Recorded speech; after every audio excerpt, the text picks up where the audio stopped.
The lessons of Brit exit the era of collective security and collective well-being that started right after the end of the First World War failed to guarantee collective security. The Second World War was followed by the birth of the United Nations and Continental Unions, which were epitomized by the European Union after the end of the Cold War. The European Union, with all the pitfalls and turmoil, ups and downs, and tangible success stories, at least for a while, seems like an experiment in the future of humanity living in a socio-economic and culturally defined boundaries that are otherwise bounded only by natural barriers, the natural boundaries that define continents.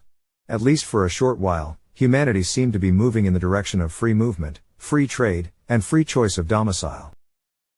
The individual seemed on the move to where he would be a free agent to sell his labor to whomever was willing to pay him, despite the small locality in which he was born and raised.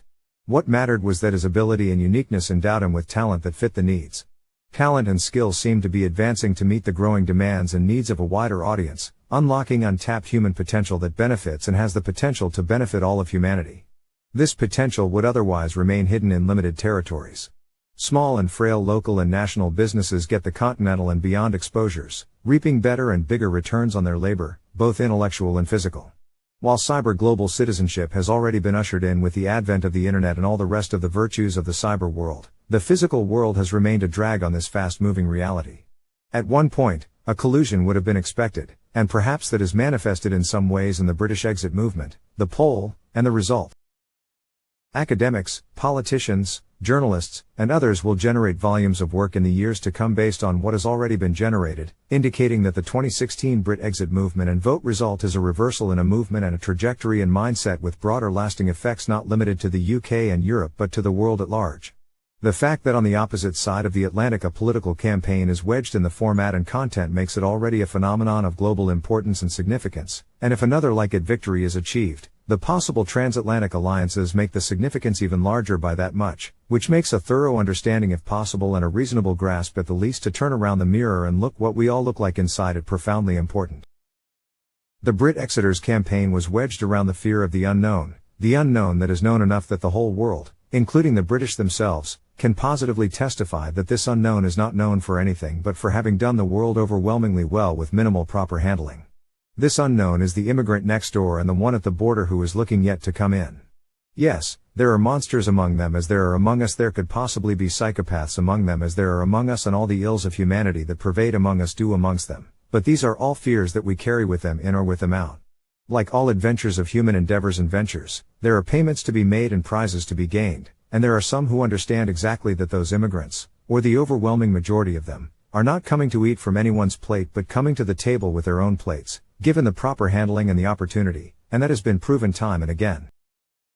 This would have been the one fundamental truth that is not as hidden as it looks and would and should have eased the anxiety of the Brits but didn't. Why? Looking at what has been said and done during the campaign prior to the campaign and post-campaign, the simplicities and plainness of the rhetoric are appealing, as all simplicities are, but almost everything in nature and nature itself is intricate, complex, and intertwined. Reading the statistics of the poll and results can reveal the complex interplay of various factors and prompt us to question their comparative relevance. People often pay special attention to matters of the pocket even more than matters of the heart, and we are all living testaments to that. The warning and repeated appeal by the overwhelming majority of British economists, academics, forums, opinion makers, polls, and pundits that the exit will for sure pinch them in their pockets simply fell on deaf ears in unprecedented defiance of professional opinion and professionalism itself. The fact that expert opinion is bought and sold by the highest bidder at an auction house the media and is valued more than it has ever been at this moment in history, that is, at the money given to the buyer, may be telling. The demarcation between the mainstream media's portrayal of professionalism and that of the average person, or non-professional, is blurred, leading to a decline in professionalism. It is recognized that self-expressions that are vulgar, raw, and barbarous, as well as those of others, are fads, as if edge smoothings and refinements are not hallmarks of civilization.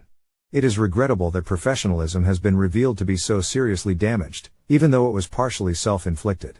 To use the lingo and fashion of the day, age matters, to use the fad and jargon of the time. In a poll on June 23, 2016, when people aged 60 and over forced an exit vote majority, 70% of the people aged 18 to 24 voted to remain. It is obvious that age matters. Traditionally, at the times when traditional family and transgenerational relations were made, people rarely reached the age of 60, let alone live past 60 now that 60 is just the beginning of yet another 30 or 20 years ahead, perhaps in the coming years even more. Then a person of 60 will have not too many years to share and deal with a 30-year-old in common that he cares less for himself as to what happens tomorrow or after that was the worry left for and by 30 years, and theirs was a worry for them than themselves. Today, 20 or 30 years into the future are not simply for the 30-year-old or by the 30-year-old. The Grady's and Grannies are here to share it and are claiming the stakes are high for them, and that is clearly demonstrated by the Brits' overwhelming vote to exit. Yet in some ways, the conflict seems to be a conflict between a world made yesterday and a world to be made tomorrow. By all measures, tomorrow favors the young over the grannies and grandees, so whatever tomorrow brings is limited or non-existent.